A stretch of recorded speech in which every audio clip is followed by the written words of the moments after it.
Hello and welcome back to another Omniheroes video.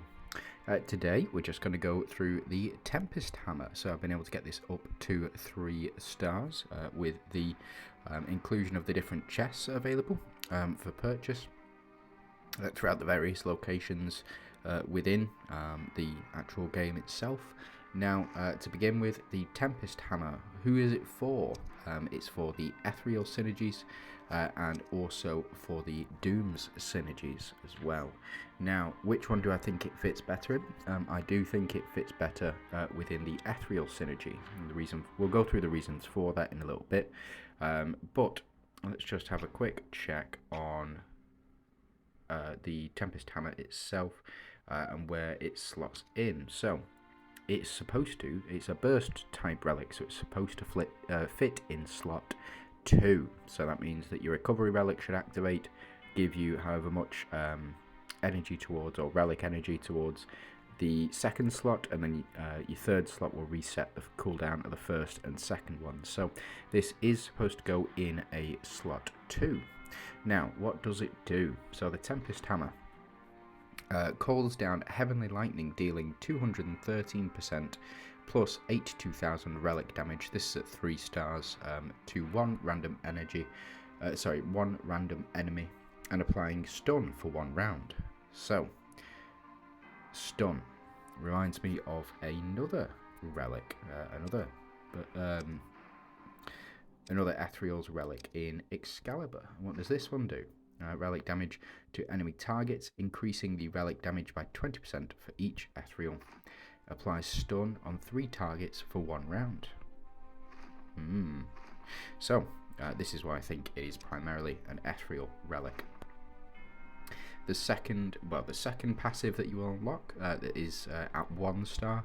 The stun effect caused by Tempest hammer has a 50% chance to be extended by 1 round, so it can last up to so the first round it activates, and then the second round. Now, if you do get it up to 5 stars, the stun effect has a 100% chance to be extended for 1 round. So this currently applies 1 random enemy and applying stun for 1 round. That would be 2. Now, does it look to increase at all? No, it doesn't on this particular passive. For this one, it does, so it has a 100% chance to be extended by 1 round, and then unlocks at 9 stars, the relic energy cost is reduced to 80. So, a very powerful effect if you get it leveled up. Now, the next passive that is unlocked is the Link skill. So, casting Tempest hammer increases magic damage of all allies by 50%.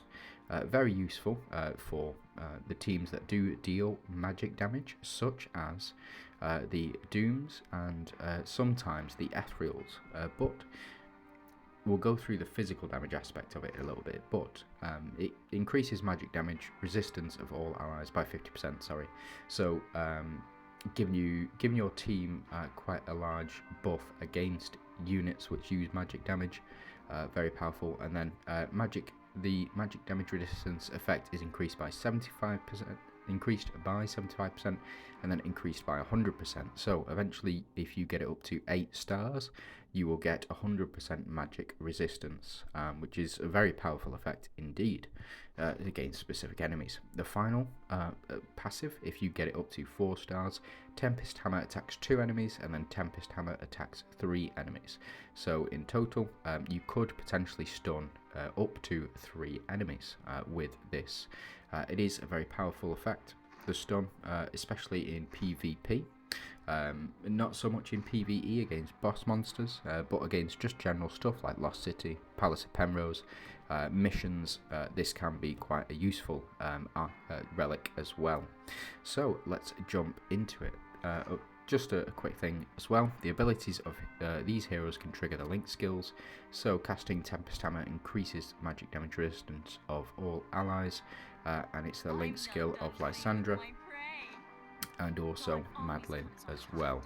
So let's jump into some gameplay for it. We're going to jump into Lost City, and we're going to go with the Dawnbringers stage of stage 300 of this. And the first team that we'll try this on will be for the ethereal synergies. So we'll just build a pretty standard ethereal team. This is absolutely fine. You can switch out these two as well. So if whichever one is better, I'll go with this for now. And what we'll do is, in fact, we'll switch you around. We'll put in Leviathan. We'll put in Hammer, and we will go for the Whip as well. And let's just see how the Hammer does, whether or not it gets us any stuns, any relevant stuns. Now remember, it is 2 random enemies because we do have it up to 3 stars.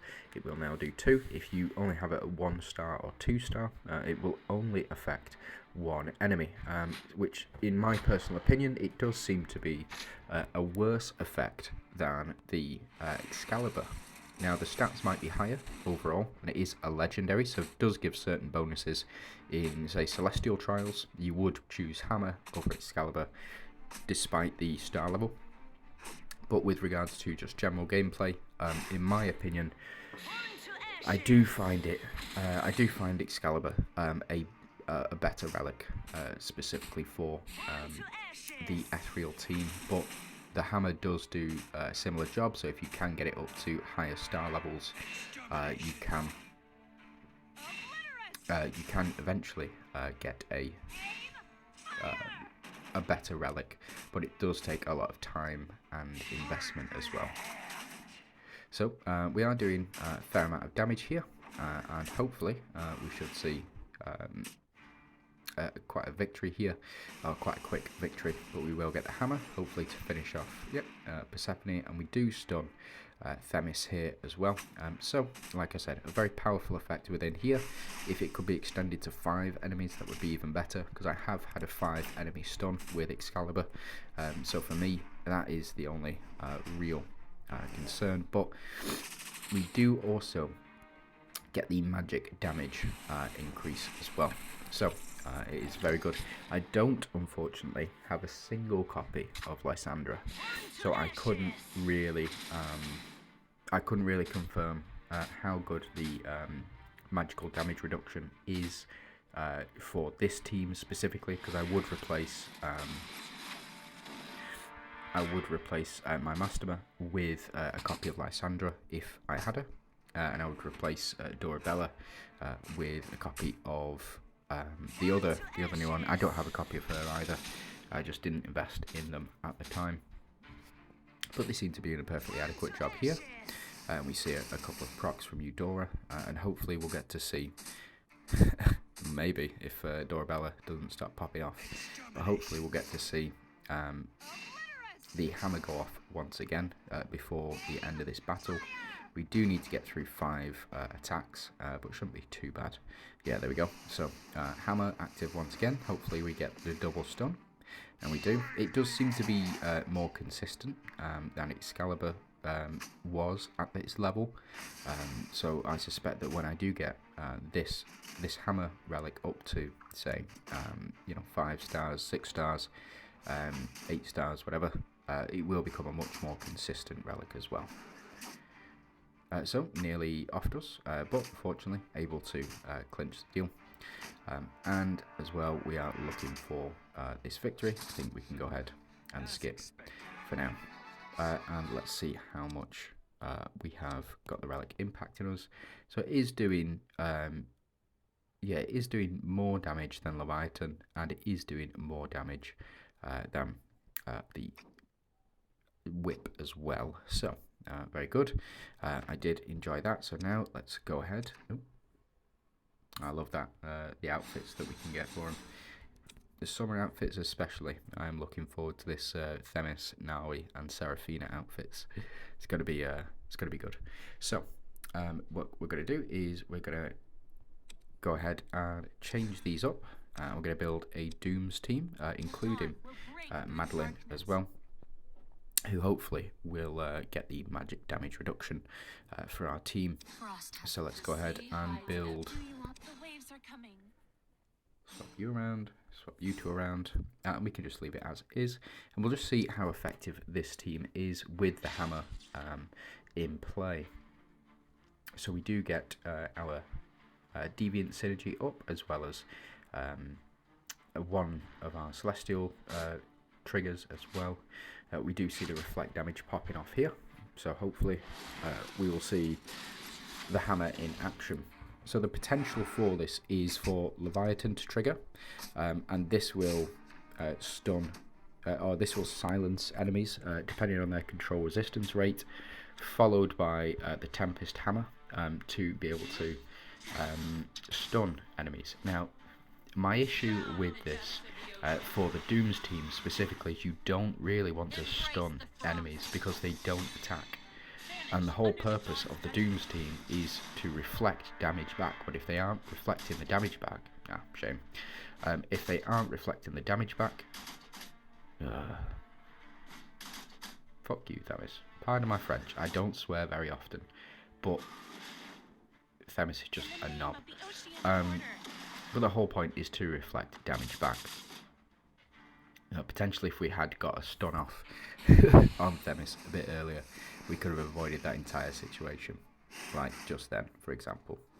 But we didn't get a very good showing on this one, so let's go ahead and retry. We're going to switch around U2, and hopefully we'll get a Sanctuary Blessing, a Sanctuary proc from Lamia. But as we were saying, I don't think the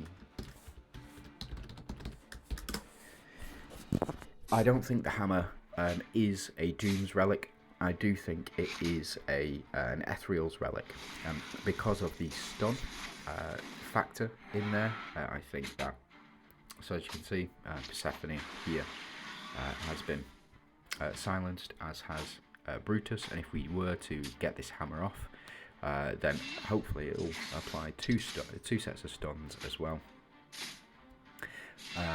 But again, I don't think it is a Doom's Relic because you want enemies to actively attack you. If this was a Doom's Relic, what would happen is the enemy's attack would be lowered, or they would be unable to attack for more than a set amount. So, say for example, like a damage reduction would be applied on all allies if the hammer were to go off. So as you can see here, hammer goes off. It does stun the enemies, so they cannot attack now, which means that the Doom's Relic, or the Doom's reflect damage, it only slightly procs. It doesn't proc completely. So for me, this isn't a Doom's Relic. This is an Ethereal Relic, 100%. So as you can see here, it doesn't add to our reflect rate. It doesn't help out really for these units here. We were able to silence Themis, which is great. We do like the silence, and the reason that the silence is so impactful is because they can't do big flashy attacks. They still will attack though, so it is just something to keep in mind. Now we do increase our reflect rate, and hopefully we'll increase our so as reflect rate kicking in, and hopefully we will potentially see a stun on these two units as well. So Brutus here got quite a high defense as well, so when he attacks he's not doing as much damage. We do see a stun on here on these two, but it just allows for Themis to go ahead and finish us off effectively. Yep, so as I said, Themis will end up destroying herself as well, thanks to the reflect damage as well. So, like I said, the Tempest hammer for me, it is an Ethereal Relic, albeit quite a good one. But if you have a higher star Excalibur, I would suggest using that over this hammer anyway, until the hammer does reach up to that 3-star. The level 3, or three stuns potential as well. So let's have a look at the hammer here, doing a bit more damage than the rest of the other relics. That's good, and as well able to fit in relatively well within the Doom setup. But again, for me, this is definitely an Ethereal's Relic. So yeah, let me know what you think of the Tempest hammer, whether or not you think it's any good, or if you what improvements could be made to it. Yeah, just let me know down below.